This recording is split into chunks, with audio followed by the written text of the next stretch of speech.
Hi friends, இன்றைக்கி evening routine தான் உங்ககிட்ட ஷேர் பண்ணுறேன். ஈவினிங் ஆனாலும் எதாவது செஞ்சு கொடுங்கம்மானுவாங்க. எப்போ பார்த்தாலும் ஆயிலில் ஃப்ரை பண்ணி தரது தான் கேட்டுட்ருப்பாங்க. நான் என்ன செஞ்சேன்னா, இந்த பாதாமை ஊற வச்சு கொடுத்தாலும் சாப்பிட மாட்டுறாங்கங்க.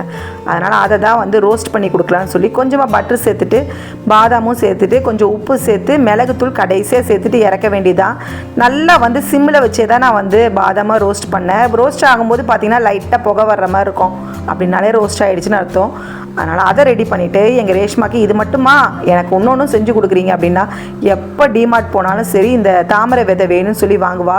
ரொம்ப ரேட்டு ஜாஸ்திங்க. ஆனால் அதனால் நான் கொஞ்சமாக தான் வாங்கிட்டு வந்திருந்தேன்.